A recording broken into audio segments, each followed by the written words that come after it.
Jericho question time with John Mair. Hello, welcome to the fourth Jericho question time. 43 years ago, in April 1979, I was one of the three people who helped to invent the original question time. And it was only invented because the BBC could find nothing for Robin Day to do during the election. So they invented these three programs that went around the country. And I was way down the food chain doing Robin Day's bidding for him. But tonight it's about Jericho, and Jericho is just really a big village, really. So we're going to have hopefully a very lively discussion. We've got a startling panel tonight. We've got Dr. Helen Salisbury, who's the local GP in the Jericho Health Centre, who's star of Radio 4 and was a star of My Jericho last year. We've got Professor Gary Brown in, who's the professor of political thought at Brooks University and the author of books on Iris Murdoch, Bob Dylan, and other such luminaries. Oliver Holland, making a rare appearance, who is a Jericho developer. This is the man who is going to develop the boatyard, or not, as the case may be, if it goes through next month in planning. We'll get to him later on. And finally, Carole-Ann Turner, who's a local resident who was a Lib Dem candidate in the May elections, but who sort of has all sorts of flavours of politics in her. Let's start off with COVID. Today or tomorrow, Boris frees us all. All the restrictions go. So it's freedom time. If you listen to the COVID research group, Helen, is this a wise move? In a word, no. Why not? Unfortunately, COVID is still with us. The Omicron wave is possibly slightly lower than it was, although that little downtick we saw has started upticking again. And in school children, particularly primary school children, it has never gone down at all. It's just going up and up and up and up. And lots of people are being very ill with COVID. Lots of people are off work, and there's quite a temptation to say, well, they're only off work because they need to isolate, and it's not really a bad thing, this COVID. But sadly, lots of people are actually quite unwell with it. I've certainly had members of staff off for a month, even though they were triple jabbed. And they've just been really unlucky and been unwell with it and still aren't quite right. And I think there's a lot of worry about the not quite right, even after quite a long time, the amount of long COVID we're storing up. And we still haven't sorted things out for our kids. I know the schools around here are working really hard to get the ventilation right, but we haven't protected our children yet. Only half the teenagers are protected, and none of the younger children with vaccines. So it's really difficult to understand why we're being told effectively it's all over, because there's no reason to do that, because there's such a lot of it around. I mean, in lots of ways, it's not quite as awful as it was last year because of the vaccines and because many fewer people are needing to be on ventilators, and I'm really relieved with that. But we're still losing between 200 and 300 people every day from COVID, and I think it's very difficult to say it's all over, because it patently isn't, however much we'd all long for it to be over. So practically speaking, what we need to do is wear decent masks, ideally the sort that fit properly and fit over your nose and form a little seal, so that the FFP2s or more, because they'll protect you and they'll protect other people. And I still think we need to be really careful about gathering in big crowds, because it's easy to spread. I feel such a killjoy.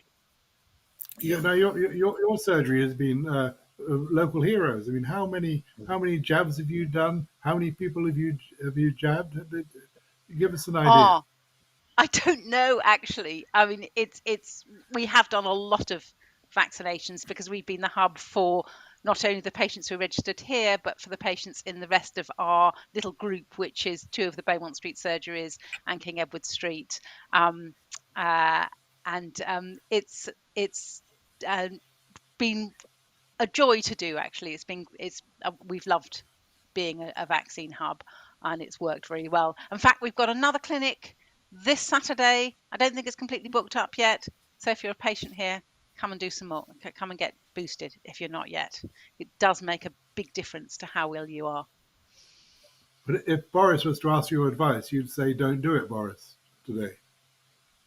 I would, yeah. I haven't seen any of the scientists for a while, actually. I don't know where the government scientists have gone, but I don't think the government have followed them. And there's really no indication to think that they're following the science. I mean, the moment the kind of policy we have, there were some restrictions that came in, possibly a bit late considering the size of the wave, but they came in and just beginning to have some effect, and we decided to get rid of them all. I mean, it makes no sense at all. It's a bit like some of one's most frustrating patients who you give some tablets to. They take 2 tablets. They say, "Oh, I feel better now, doctor. I don't want to take any more." You think, "Oh, you know, it's really not very helpful." And we're going to go back.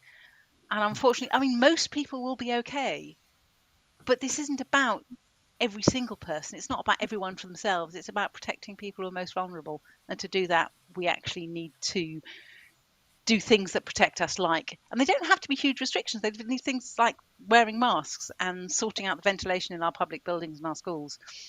So, because it is airborne, it's in the air. So what you need to do is open the windows, change the air, monitor the air quality in public buildings. Gary Browning, what's your view on COVID locally and nationally? Well, I'm interested in what Helen said, and obviously, like lots of other people in Jericho, I do appreciate the work that's being done in that health centre, which is my health centre.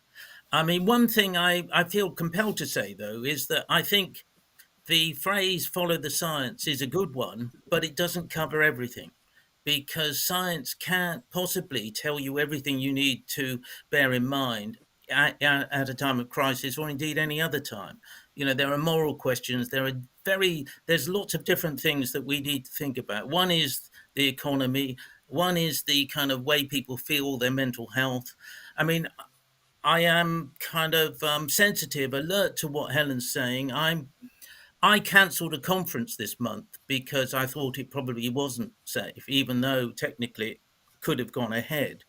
But I am keen that we try, where possible, to move forward in a way which will take people in Jericho forward, but also across the country, and that we don't simply kind of feel absolutely stymied by having to kind of just be fighting the virus. We need to be careful and at times perhaps be extra vigilant. But I take it that Helen is saying that we needn't go kind of full blast and lockdown, that we can, as it were, wear masks, keep ventilation and so on. And I fervently hope that we can move forward and undertake activities. And I think things like the economy and the mental health and the capacity of people to get out there and meet other people are incredibly important, and we shouldn't factor those out. So, and I don't think that science can solve all of our decisions. I think we need to attend to the science, we need to attend to what's being said, but it cannot absolutely drive it.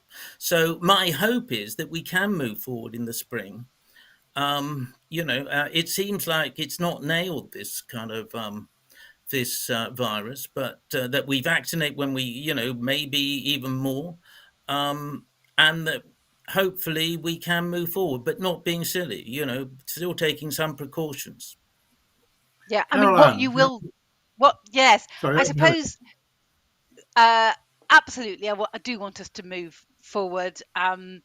Yes, we don't know what's going to happen next. There's a new variant that's just arrived, the BA1, or is it BA2 Yeah. variant that's just beginning to take over. We don't know what's going to happen with that. But I think there is medical science and there's also economic science. And if you look at the economic science, you will see that the places that have done most to suppress the virus have also done best economically. And unfortunately, the UK, England specifically, is really poor in both the economic consequences of COVID and keeping a lid on COVID cases and deaths themselves. So we've lost more lives and we've lost more from our economy But there's than places yeah, that worked, that tried yeah. harder with COVID. But there's economic science, there's medical science, but there are also moral questions which are not reducible either to medical science or economic science. And people might kind of balk against a full lockdown being imposed a la China or whatever. So I think there are a variety of things to think about and perspectives to bear in mind. Though I don't want to dismiss what you've said, which is obviously informed by a lot of medical knowledge and a lot of practical experience of working with the virus. Carole-Ann, you have a view on local COVID and national COVID? What is to be done? I'm no expert on it at all. However, my opinion is that the rules are being relaxed far too soon. I think that actually the government is covering up a lot of the issues on the economic science side of things in relation to Brexit by opening up and blaming it on COVID. I don't understand why rules such as wearing face masks, which may only have a small percentage of improvement in terms of delaying the spread or stopping the spread of the virus, but why on earth are the rules on face masks being relaxed? I don't understand why children in schools can't carry on wearing face masks. Obviously, with a few exceptions, I have issues with people that won't even do minor adjustments to their lives in order to protect the vulnerable from COVID. I would object to another COVID lockdown, and I'm not sure that our economy, mental health status within the community would survive another lockdown. So why are they relaxing even what I would call the midway rules? Why aren't they encouraging the PCR testing centres to remain open? And why are they not encouraging more? I mean, I had to fight to get my 15-year-old to have her second vaccine. Literally, we had to go to 3 vaccine centres for her to be able to have her second vaccine. I'm not saying that all 15-year-olds should have it, but for those that want it and for parents that want it, it should be easily available. And so I don't understand why it's being relaxed today at all, but I'm not a scientist. Oliver, do you have any views on COVID nationally or locally? Yeah, I mean, I sort of generally would agree with what the rest of the panel have said. I think the WHO said earlier this week that we're halfway through a marathon in Europe in terms of our sort of progress through COVID. So if we think that we've been dealing with it now for 2 years, so if we've got another 2 years to go potentially, then I think it's only right that we live our lives in as open as way as possible, but obviously making adjustments to make everybody as safe as possible, because there's obviously a lot of considerations aside from just the health implications. And I was looking before this at the impact that it's had on the Oxford economy, and Oxford is the worst affected retail centre in the southeast, and it's had 41 weeks of lost trade between the start of the pandemic and the beginning of Omicron, and there's double the amount of empty storefronts relative to pre-COVID levels. So it's 8.4% increase, which is the highest again in the UK. So it's just I guess it's weighing up all those factors and trying to decide where we can, what we can do safely to sort of return to some form of normality. Question for all of you: what's it been like to be living in Oxford during the pandemic, at the centre of the vaccine programme and other things? Have you felt sort of proud and safer for being in Oxford? No response? Well, I've certainly. Sorry. Go on, after Helen. You go. I was going to say, Gary, go ahead. I felt very proud to be part of, to be here in Oxford. I've been part of the vaccine trial, which was great, and it's been really good to be involved. And to a certain extent, I've had a better COVID than lots of people because I've carried on working. I've had purpose. I've been busy, and that's been really good, and it's been great to carry on. And I totally feel for people whose businesses have suffered, and I think some of it is COVID, some of it was also the Westgate Centre, which might be contributing possibly to all those empty stores in the middle of town. But it is grim, isn't it, looking at how dead the town can look.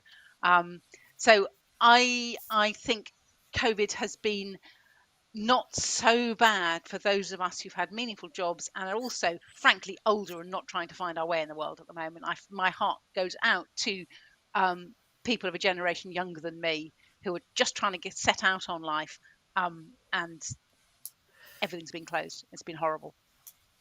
Gary, Yeah, I think it's mixed. My experience of COVID in Oxford. I do kind of it's. I think COVID and the restrictions and the kind of illnesses that we've come across kind of have affected us all, and the mood. I am dead appreciative of the efforts of health workers, but also other key workers, social care workers, and so on. I act as a Samaritan, and so I've listened to people, and it's certainly true that those who've had problems, mental health problems, have had those exacerbated by COVID and the fears that and the realities of COVID, which are pretty awful. So I find that there have been real problems with COVID. There've been excellent work done by lots of people, and I also appreciate the efforts of some of those in Jericho and other parts of Oxford, which have kept life going. I think I don't want to kind of sing the praises of you, John, running this, but I do think like online activities of my Jericho have been important for kind of airing views, but also giving people kind of some identity and some things to do. So I think where we can, we kept things going here in Oxford, and that's good. And it's great that people have worked hard. But people do kind of experience pretty hard times, and that I think we need to bear in mind. And I really do hope that one of the lessons we learn both in Oxford and outside is that those who have suffered the most should be at the absolute forefront of our kind of thinking in the future, and notions of equality and caring for others who are pretty unfortunate one way or another should be absolutely at the top of our list. question to you all: have we lost a sense of community, and are people now afraid to go out? I mean, surely there are little old ladies in Jericho who've not stepped out their front door for 2 years. Does anybody share that view? I happen to think that actually some elements of community spirit have been encouraged. I think that there's been, particularly at the start of COVID, prior to vaccinations probably, neighbours were checking on neighbours a lot more, certainly in this end of Jericho. And there was a lot more street activities, which therefore were open to everybody, which meant that neighbours got to know each other perhaps a little bit more. Not all neighbours, obviously, but I do think that there is a certain part of the community feeling that has been enhanced by COVID. Helen, mental health in Jericho, up, down, how's it coped? I think mental health it's always a big problem, but COVID has been a time when people have been really isolated. COVID has also been a time when quite a lot of people have seen their incomes fall, and that has caused mental health problems. I think it definitely has been a difficult time for people. However, there was a time at the worst of the crisis when there was a real sense that people were pulling together and looking after each other, as Carol just said. And it would be lovely if we could go back to that, And there was also a kind of maybe a recalibration of who was important, and the people who were important to us being the delivery drivers and the care workers and the street cleaning people, the people who were keeping our society running. I would love to go back to valuing those people. So there were some good things that came out of COVID, but I think they may be disappearing very fast. I'd like to kind of encourage them.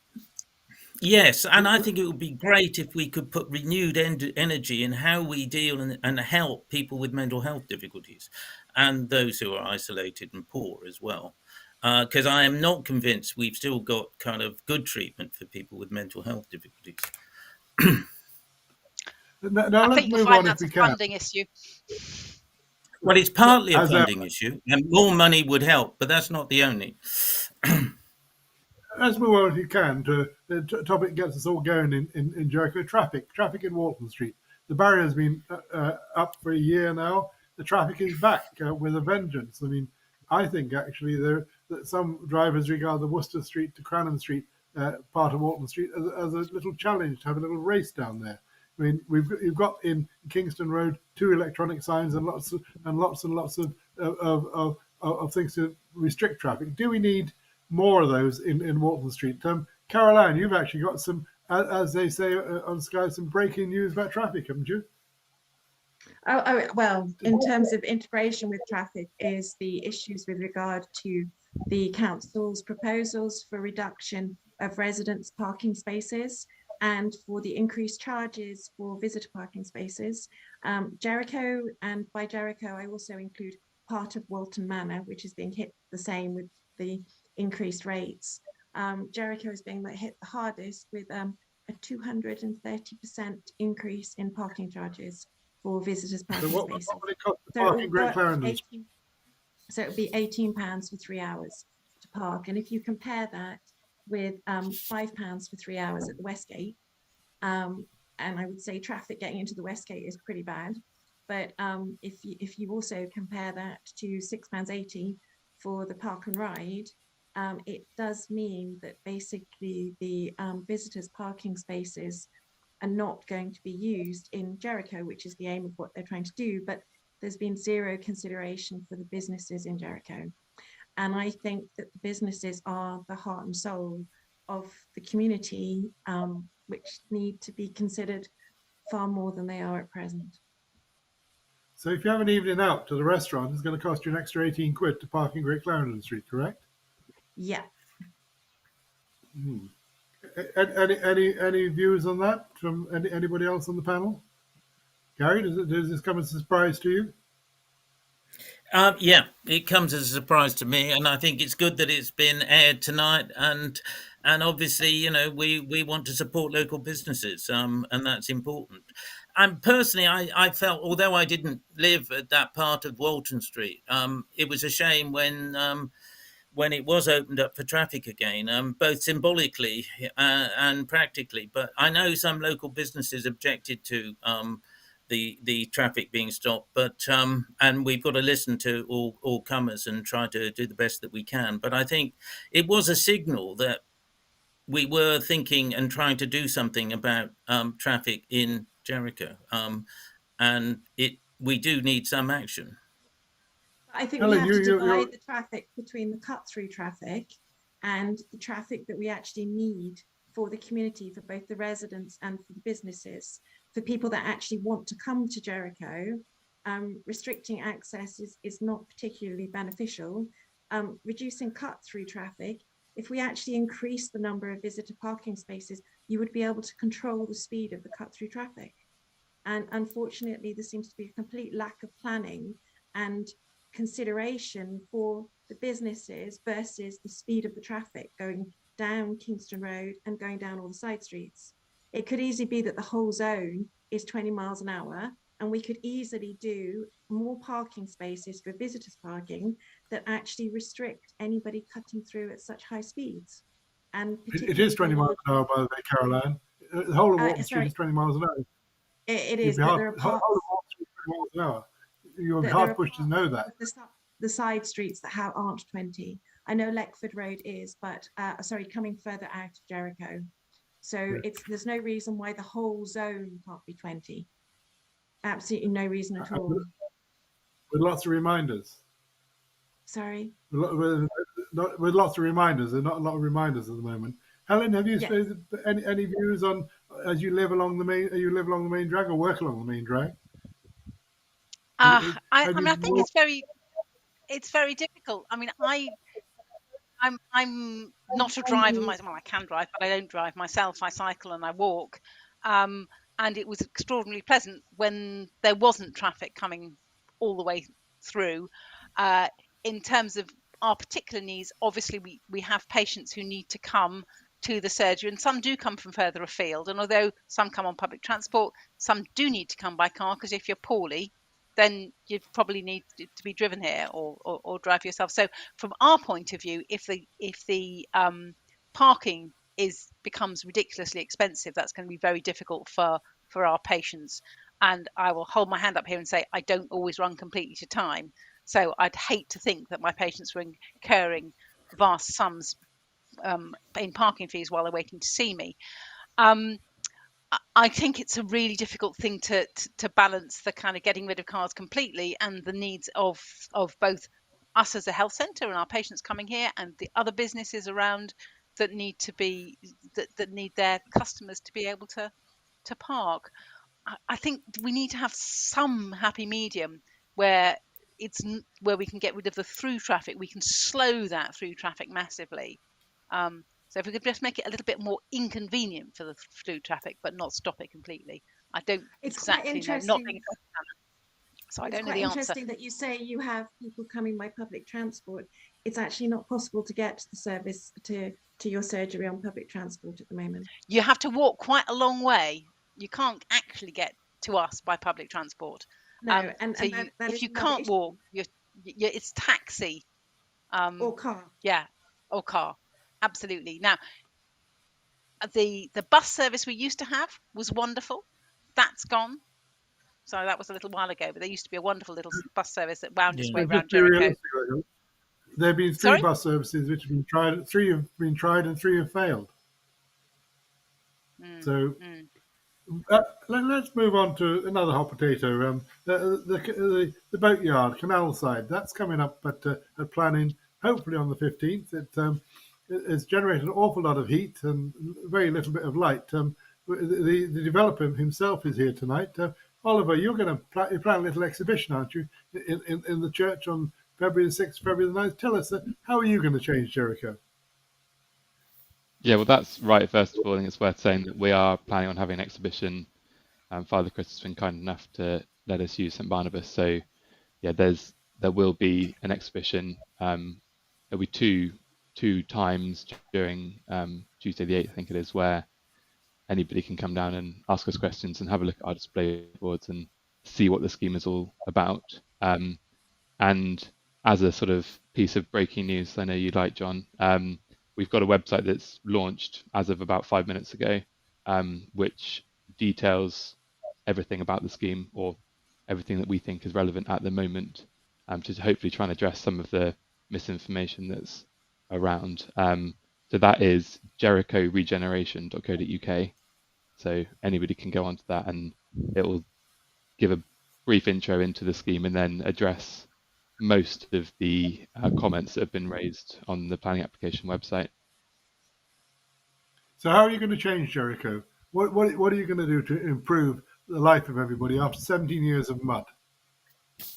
Well, I think that's probably the point, isn't it? The whole site has been derelict since the boatyard was closed in 1992, and ultimately the boaters left or were forced to leave in 2006. So the site has been derelict for a long time, and various proposals have been made to try and regenerate that site. Some of them flawed, some of them well-intentioned, but ultimately without the financial viability to be delivered. And so what we're trying to do now is sort of get to a middle ground where we're meeting the needs of the community in its various forms, but also delivering something that ultimately will be sustainable and can be built, because we've seen the last application, it got consent, but ultimately wasn't financially viable. So it might be worth me just saying what the scheme actually involves at the moment. Yes, please. In its sort of form. So Yes, it's 18 homes, of which 14 are a row of terraced houses. There are 2 apartments and a maisonette and 1 detached house. And then, so that runs effectively along the canal side, to the east side of St Barnabas. And then in front of the church, there's a piazza.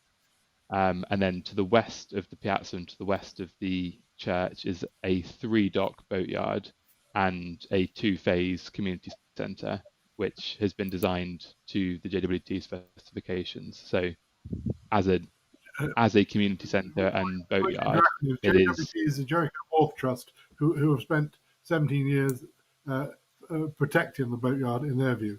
So, let me just stop you a Yes. second. A 3-dock boatyard, too big? Do we need a boatyard? I mean, how come the boats haven't sunk in the last 17 years? Well, they obviously get serviced elsewhere at the moment.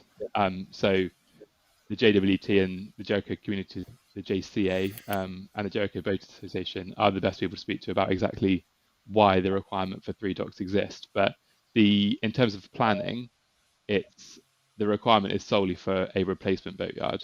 And at the moment, there is a non-functioning single dock. So that's what we're required to deliver in planning terms. But we've, again, in the interest of what the community, the JWT, have requested, that is what we've sought to deliver with their input. Now, you move on to Can the I community centre, and they'll have to go on. can I just Go ask on, what proportion of the housing is social housing, affordable housing? You can. So the proposals at the moment don't include any affordable housing. None. When we originally submitted this scheme in June 2020, there was proposals to convert the existing community centre at 33 Canal Street into affordable housing, and that was a coordination between us and the church, effectively, or the diocese. Ultimately, the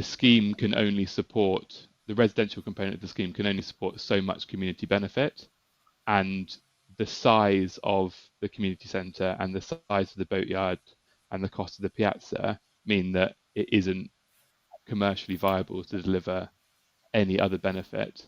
And so that unfortunately is the trade-off. And it might be worth me just giving some insight into. Can I just Yes, ask go on, about Carol. the original plan that you put in with the affordable housing in 2020, and the revised one that you've now put in? You said that the revenues have fallen by 2.4 million, I believe, and you said it's due to a fall in house prices. Yet house prices in Jericho appear to have gone up by between 16 and 18% in the same time period. So I just wondered, what was the basis of your financial modelling to say that you're actually decreasing the revenues as by the 2.4 million when house prices have increased massively? I mean, the rumor is that you based it on Wolvercote house prices, which have substantially different factors affecting their valuations.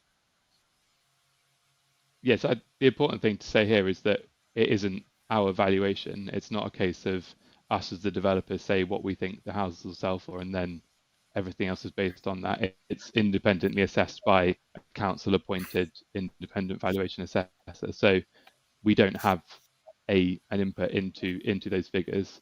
We provide information on the costs from an expert in build costs, and alongside the independent assessor, the council then judge what the scheme can deliver. But the cost of the boatyard and the community centre is ultimately the factor that. You do agree that the assessor house prices in Jericho have actually gone down in that period, and they haven't? Well, I don't think they have. So that's not quite what they said.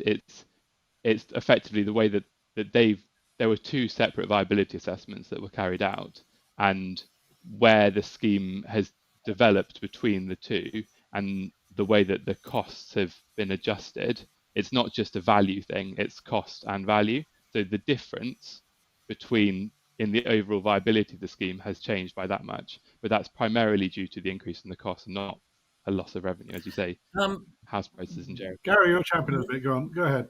Well, I'm champing a bit. I mean, what was said at the beginning there, that we've been a hell of a long time waiting for a redevelopment of this area, and it's great that there is a developer who's kind of trying hard to get this right. And we all would I mean, I think it would be a benefit to have this this area kind of developed, because it's potentially kind of great, and having the community centre. But at the outset of this discussion program today, I think there would seem to be agreement that those at the bottom of the pile, those who without much money, do need our support, and that one of the things coming out of the virus and its and the various kinds of exigencies that have been necessitated by the virus is that we should, as a community, care for those at the bottom. And it seems really sad that the developer cannot kind of accommodate the need for social housing at all.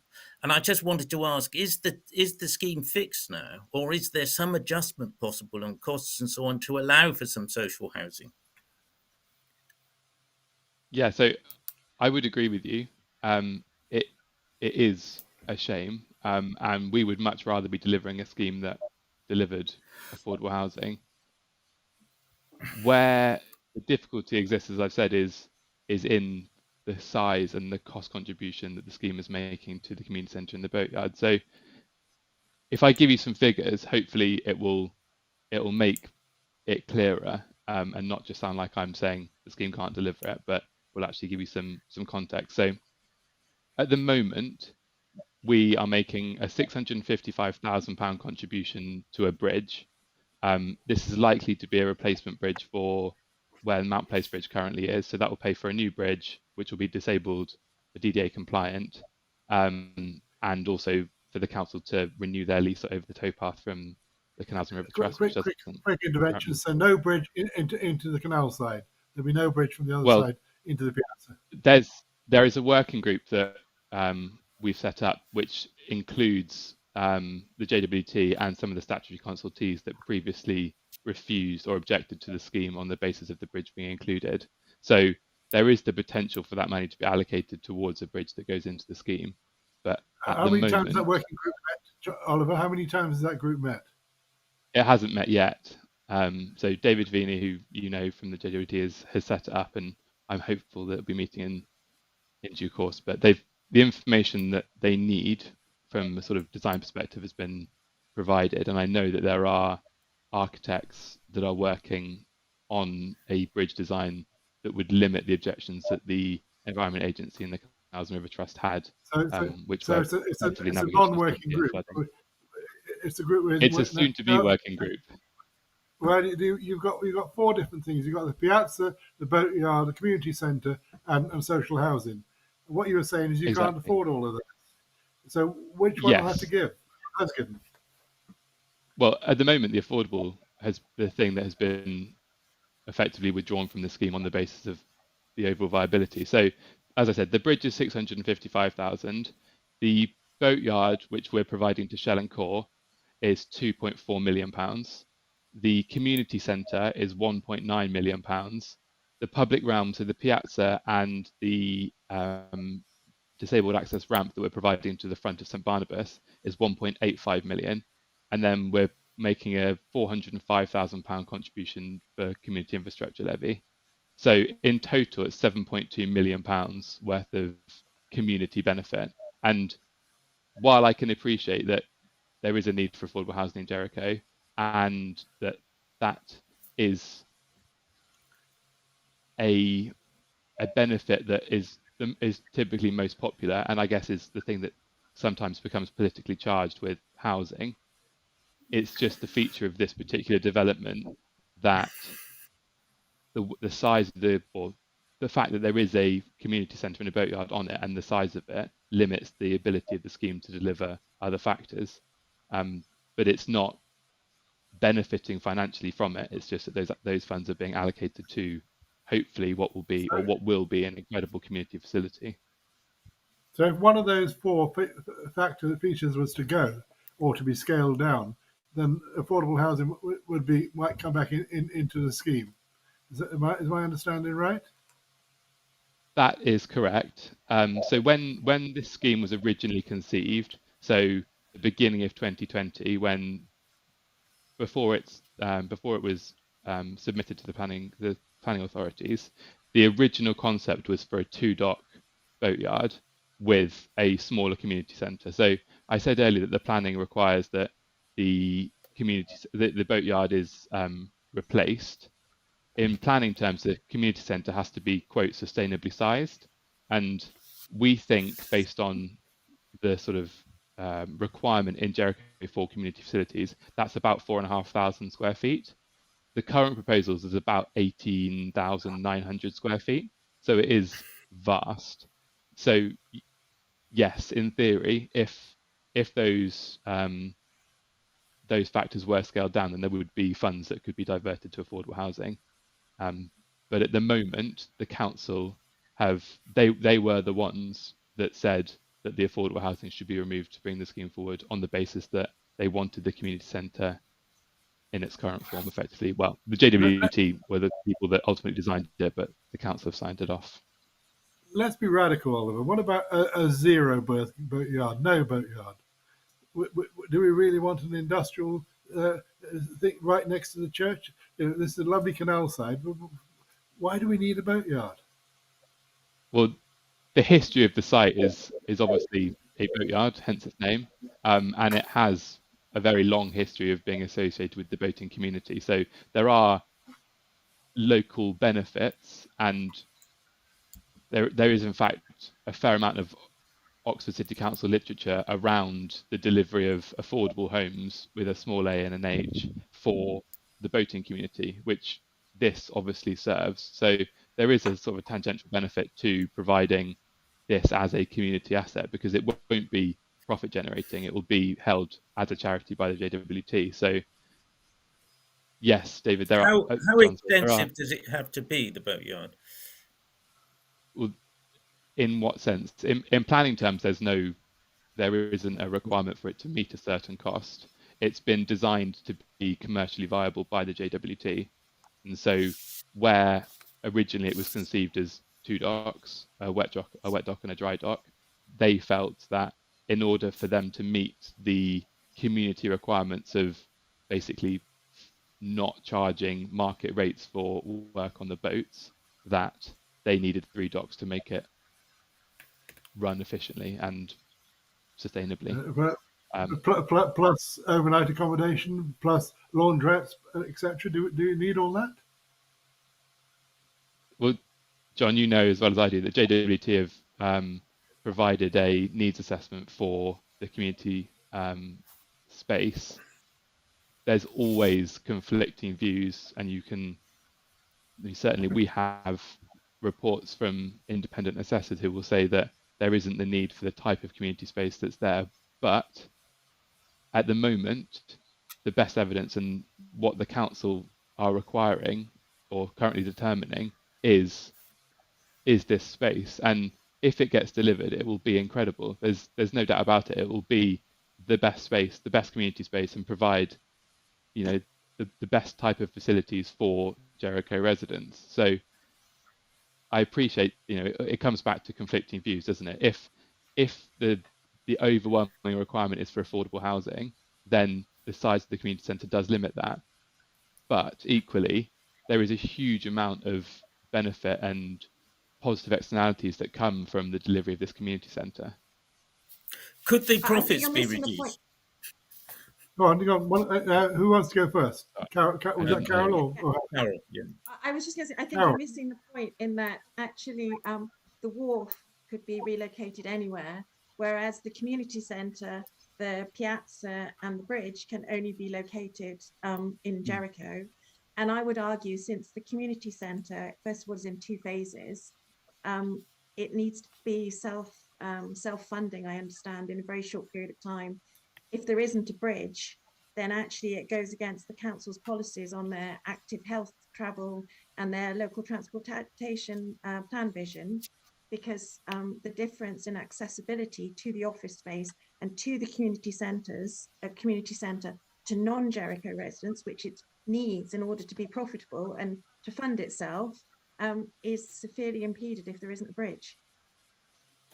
So yeah, so Gary? as I said, can I just answer that, John? So as I said at the beginning of that, we are making contribution to a bridge, so there will be a bridge delivered in the vicinity of the site if it's not directly onto the site. So that isn't an issue. I understand the replacement Gary. of the present.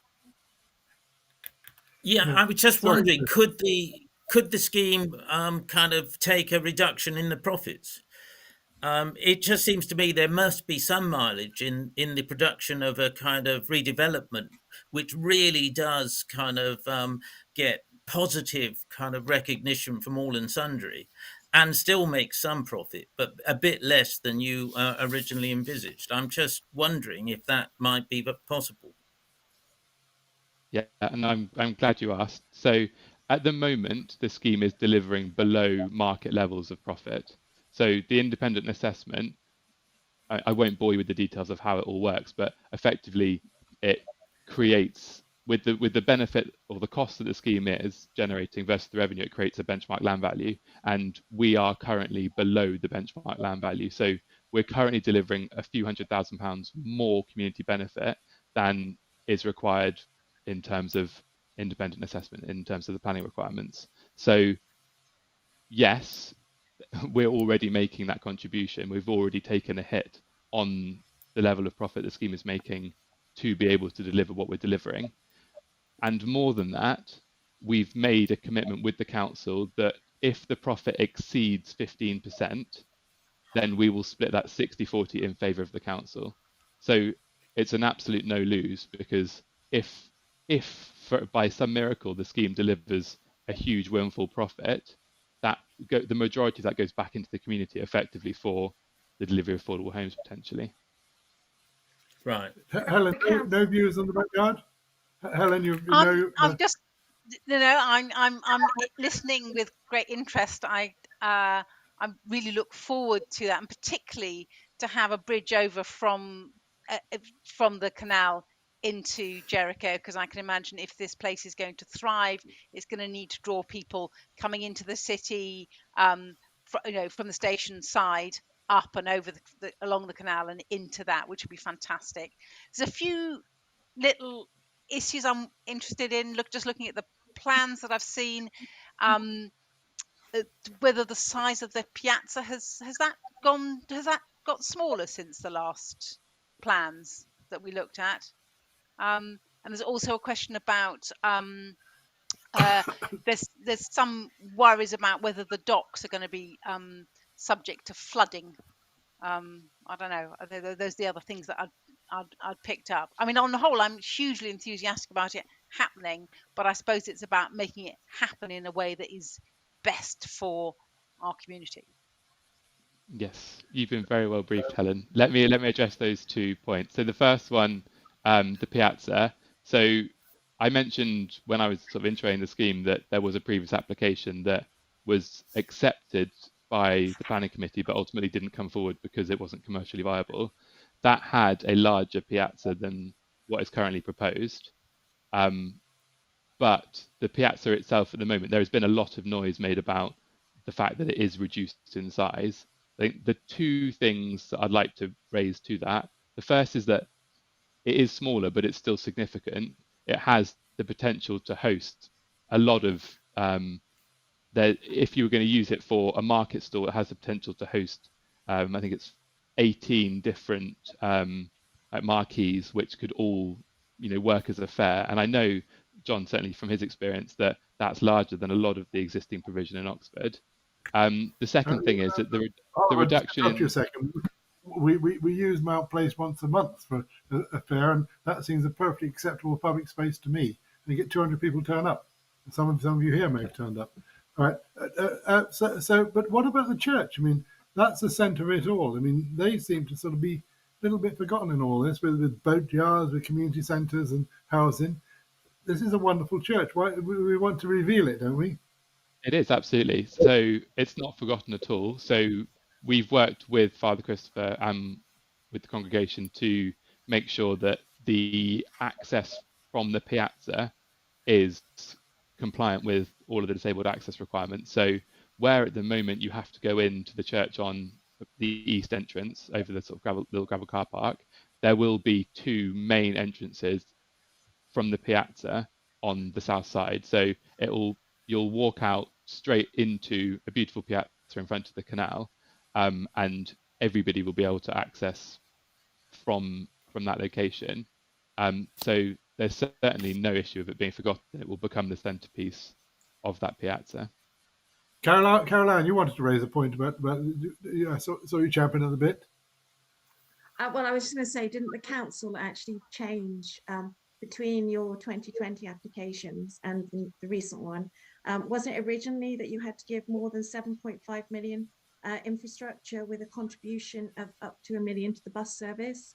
Because there isn't a bus service, and it appears from the figures you've just given us, you're only given 7.2 million to infrastructure improvements. Potentially phase 2 might not even happen, which means that it might only be 6.4 million, I believe, which is a lot less than the original council's request of greater than 7.5 million. Yeah, I'm not familiar with that 7.5 million figure, so sorry, I can't That comment was on that. back in April 2020, and the council have changed their requirements because obviously there's been requests but it's not even guaranteed. Your 7.2 million isn't, I believe, totally guaranteed because you've split it into 2 phases. Oliver, how you've got a planning meeting in 2-3 weeks' time. How hopeful are you the scheme's going to go through? How hopeful are you the mud is going to disappear? John, before I answer that, let me just address that end question. All of the money that I've just outlined is guaranteed. So the community centre is in 2 phases, as you said, but the second phase will be funded by the community as a standalone phase. So all of the contribution that we are making delivers phase 1 of the community centre and the boatyard, the piazza, the bridge, the public realm, and obviously the community infrastructure contribution. So yeah, no, there's no way that contribution will be lessened. So the phase 2 is absolutely guaranteed. Isn't there a proviso on it? The phase 2, phase 2, but with the meeting office spaces and car parking and the nursery is for the community are raising the money to deliver that. So it's not on our land, it's on Oxford City Council land, and the City Council have said that they will donate the land at nil cost to effectively the JWT or a community organisation for them to deliver the second phase of the community centre. So we have designed and provided a community centre that can be delivered over 2 phases on a separate land parcel. But obviously, the contribution that we are making is to deliver the shell and core of phase 1, and with a view to then the community delivering phase 2. Back to the future. How hopeful are you? Sorry, Carole-Ann. So potentially phase 2 is on proviso. It's not. Well, it's previously saying it has to raise 1.16 million to finish it off. Yeah. By themselves. Yeah. How hopeful are you this is going to happen, Oliver? And what happens if it doesn't happen? That's the easiest question. I'm very hopeful. What happens if it doesn't happen? I don't think that's a question we need to really deal with at the moment. All of our focus is on making sure that everybody is as informed as they can be about the benefits that the scheme has, because a lot has been said about stuff that's been taken out. Perhaps we haven't done as good a job as we should have done over the past year and a half of sort of seeing the virtues of what will be an incredible scheme. And we're just committed to making sure that we get to hopefully that February committee on the 15th. But why don't you be totally radical and buy up college cruisers and do the whole of the canal side? Because there's a little boatyard there anyway. There is a boatyard. Are you trying to get an intro fee? No, I'm not acting as their agent. I just think a canal side that went all the way from all the way along, right the way to Mount Place, would actually be lovely. If you could, at the moment, there's possibilities for the site, and potentially they're endless if you look at buying in different land parcels. But what we have to try and, it's been vacant for 30 years, so we need to try and deliver something that is deliverable. That's the key issue here. It's making sure that the community is getting what the community wants, which it's been adjudged by the JWT to be the community centre in the boatyard. So that's what we're delivering, and the piazza. And so we just need to make sure that this version of the scheme can be built. So rather than in 5 years' time, another developer comes along, or we're still hanging around trying to get planning for a scheme similar to what was proposed 10 years ago, it just doesn't work. We need to make sure that what is proposed, which has been adjudged to be viable by the council and in the community's best interest, is delivered. Now, we've got 3 members of the community here. What do they feel? Do they want this scheme to go through? Is the JWT speaking for you? Silence is golden. Well, after you. Helen. Well, I think I said at the beginning that this has been a hell of a long time in gestation. And I would like to think that we could get a scheme that actually is put into operation, and we see Jericho fully revived. I mean, so I'm in favour of a scheme, but I would like to see some affordable housing on the agenda as well, and some realignment, some changes offered by the developer. Helen. I think I agree. I mean, there is a. I don't know. I'm just slightly worried that because it's been vacant for so long, people will think, oh, anything is better than letting it just moulder for longer, rather than necessarily getting the very best we can, particularly in terms of the openness of the feeling of the piazza, and actually providing good for the community. So I haven't had a chance to. I've only just seen the plans now, and I haven't seen any models or anything, which I think I would want to see to know what it's actually going to look like. So I have to say, I'm still sitting on the fence. I don't know, and I am sad about our inability, both the developers and the council, or whoever is contributing, to provide housing for people who can't afford market rents in Jericho, which, let's face it, is most people. There is an exhibition on 7th, 8th, and 9th of St Barnabas. Carole-Ann, you remember the community. What do you feel? Would we like to see it built or just leave the mud?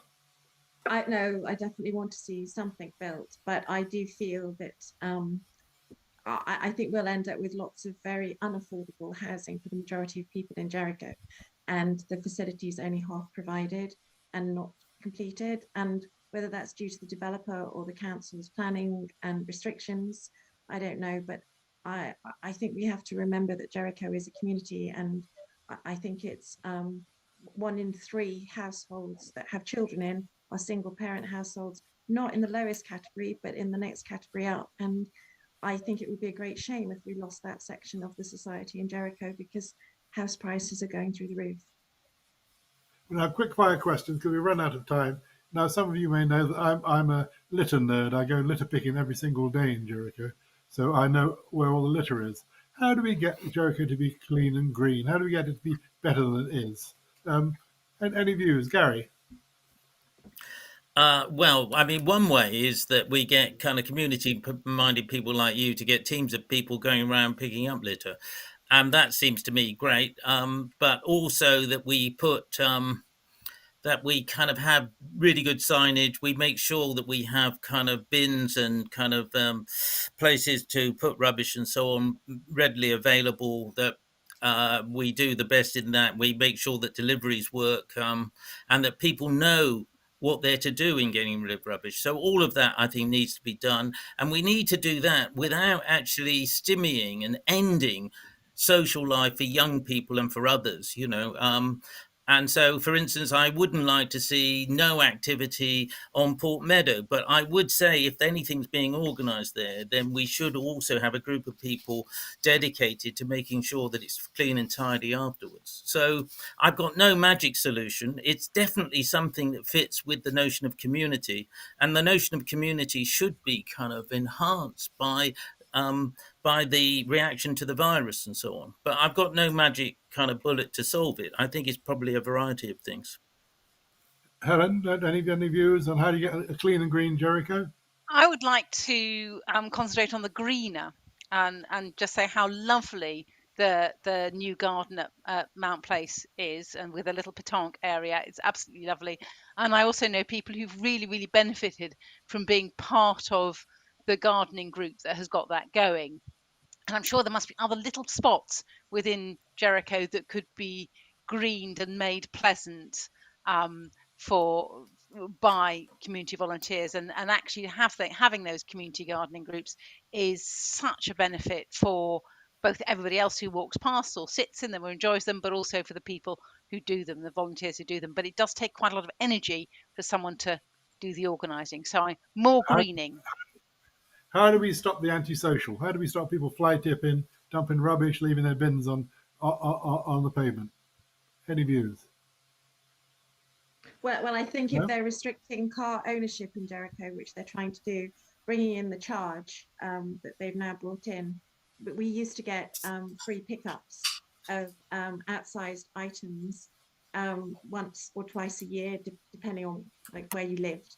Um, but now they're charging for it, and the charges are really quite high. And at the same time, they're trying to cut car ownership. So I kind of think that they should bring it back in free to pick up the larger items and those that are not allowed to go in the rubbish bin, so that they're not dumped on the side of the street. They should bring it back in free, so you get one pickup a year, to particularly to people that don't own cars in Jericho, because they can't take And it should we charge? Should we charge people who fly tip? Should we say to them, if Oh you fly yes, tip, you end up in huge court? fines, fines for fly tipping.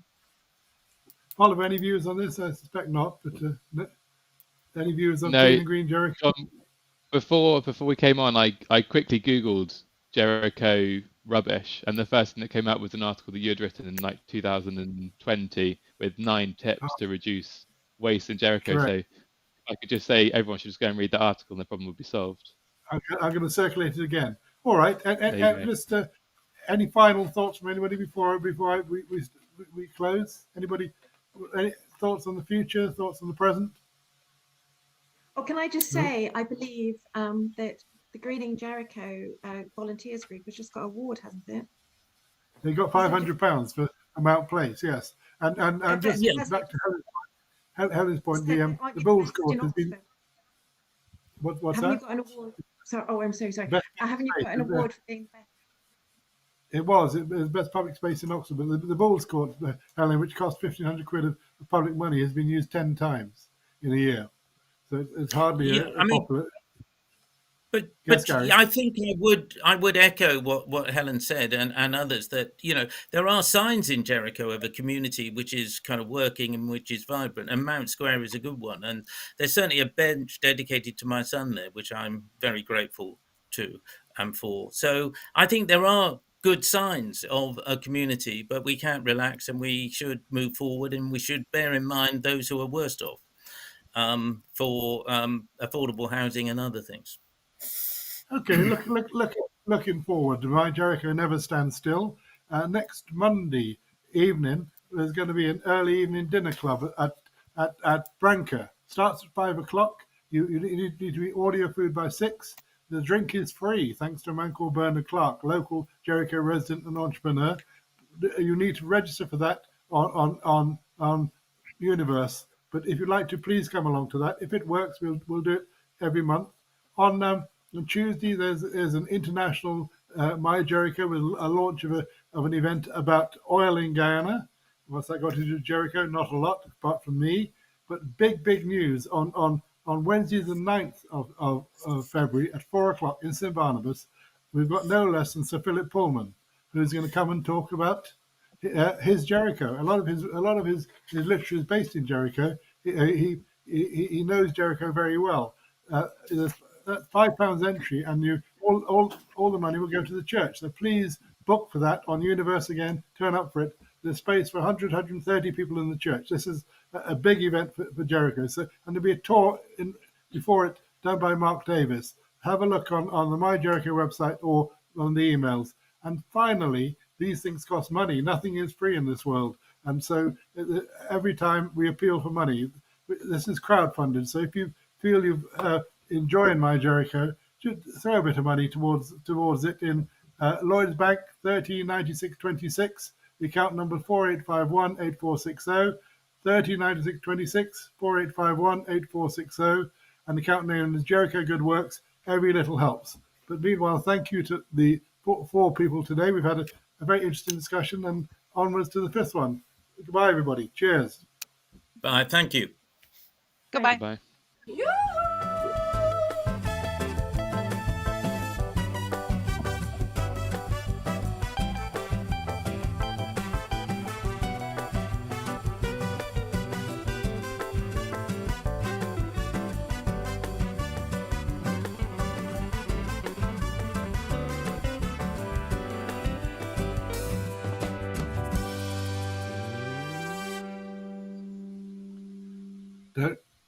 Don't disappear. We'll get a little feedback from you if you can still hear me.